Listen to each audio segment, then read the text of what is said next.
I can split my time in game development up into 3 stages. Up till 2004, I made ambitious games but didn't know what I was doing. From 2011 onwards, I made simple but fun flash games with decent amounts of polish. But between these times was when I made my most exciting projects. When I had the ambition to think them up and the ability to pull them off, even if they were a little rough around the edges.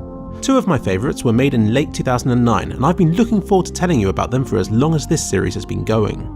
First was the Almost Heaven crisis. I feel this whole series has been leading up to this game, which is funny because it's not a good game. The controls are fiddly, people lack animations, their AI is abysmal and the world is buggy. But it's the most complicated game that I've ever released, and in part because of this, it's also very creepy. A bit of a backstory into the location. There's a real place in America where people live up in the mountains, armed to the teeth with weapons in case the government ever tries to take away their freedom or whatever. The place is called Almost Heaven, and I watched a documentary on it with Camacho and was like, wow, imagine a zombie outbreak there. We travelled to Luxillian Valley for inspiration, since it's the most depressing network of ruins and aqueducts known to mankind, was a setting for one of the Omen movies. I then started work on the game, first focusing on giving the game ambience. There's a 24-hour cycle and numerous weather conditions, all with their own unique sound effects and lighting styles. It's amazing how much of a difference sound can make.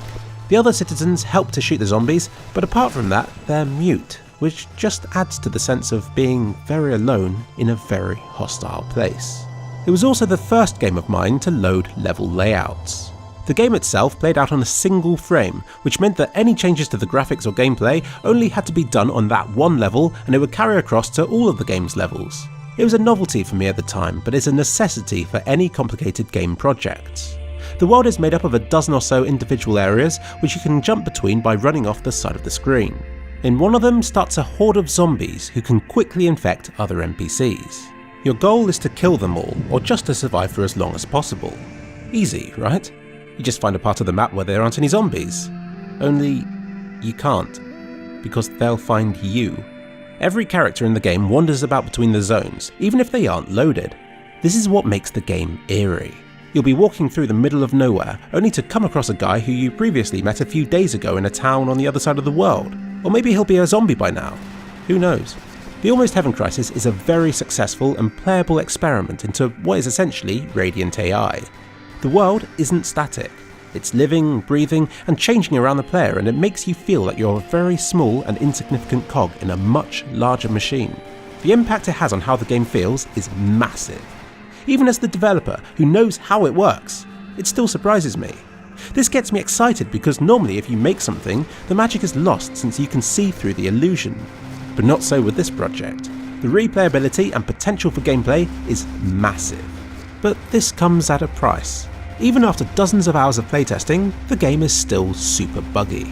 Sometimes NPCs refuse to shoot zombies. Other times it says that there are people in an area when there aren't. These are because of the leaps of faith I had to make when developing the game. Ideally you want to add a little bit and then to see if it works. But with such a complicated system where the whole world and every character is stored across several databases, I'd often have to work blind for hours before reaching the next testable state.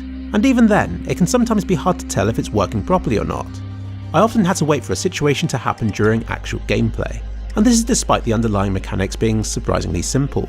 All of the NPCs are stored in a database which records their location. Every 15 seconds, it randomly moves them by one zone. They can't even infect people or die if they're not in the same zone as you are, and once they enter your current location, they can't leave again. But you can, obviously. These limitations were done deliberately because I quickly realised that even with hundreds of NPCs roaming the world, if the majority of the action goes on off-screen, it's boring. And you'd think it would be predictable if everything happened on the same frame as yours, but it isn't at all. If I hadn't told you about the inner workings, you would never have guessed it. When you enter a new area, the game has to pretend it knows where everybody within the zone is standing. It places them in clear areas, deciding where infected and non-infected people should start based on the mixture and so on. It all works better than I could have imagined, and that's rare in the world of game design. In fact, this game's success was its downfall. This Radiant AI was so impressive that it totally changed the game into something that I hadn't prepared for. With all the bugs that I was encountering and the things that I had learned about open-ended gameplay since the start of the project, I decided that it was best to learn what I could from this and to start it again from scratch, designing the game around this key feature instead. Don't get me wrong, the original game could support a lot of cool features that I didn't get around to properly implementing, like destructible terrain and unique characters. Every NPC, even the zombies, have their own unique names and strats, as well as hair, skin, and clothing colours. I even wanted to make it so that you could talk to them like a text-based adventure game, asking them to follow you and so on, but never got around to any of these things once I got the Radiant AI working. But despite all that, the original game is beatable. It always ends with a frustrating chase as you hunt down the last zombie as he moves about the world. I have exciting plans for a sequel and have toyed with the idea for years.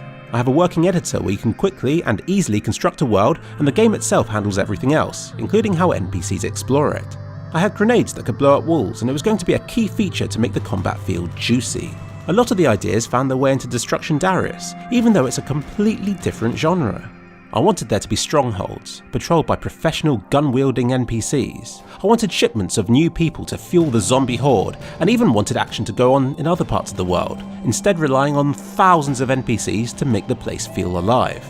I experimented with the idea of crowds, where instead of randomly moving from place to place, like-minded NPCs would group up, so it would instead lead to huge battles where civilians clash with zombies. So the question is, why haven't I made this? I don't have an answer. I load it up a few times a year, add some more stuff to it, and then leave it alone again as other projects take priority. If I didn't have other things to do, I would definitely have done something with it. I know that it's all possible. There isn't anything technically standing in the way of this game working. It's just that the undertaking is so large when compared with anything else that I've done before, I assume I'm going to fail, or run out of steam long before the end.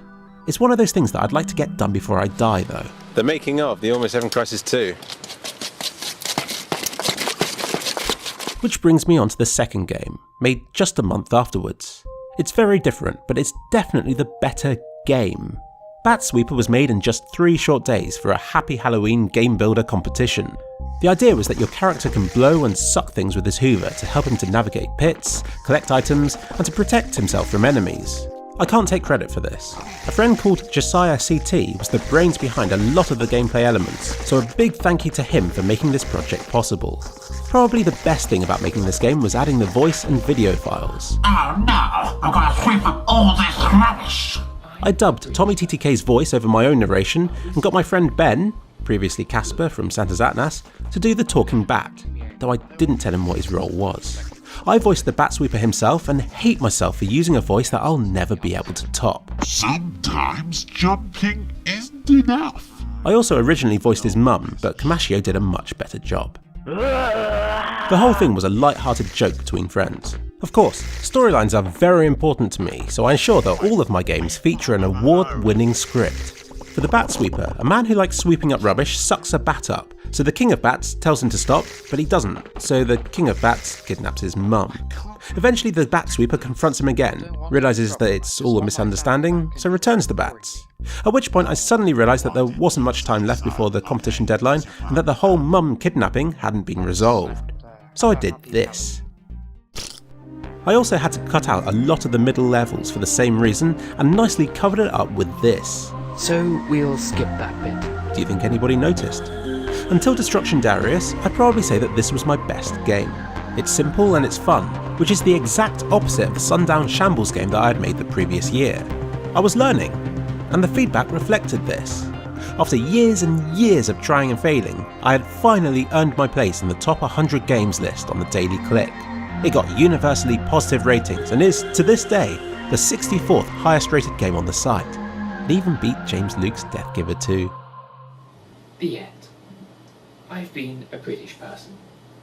Good night.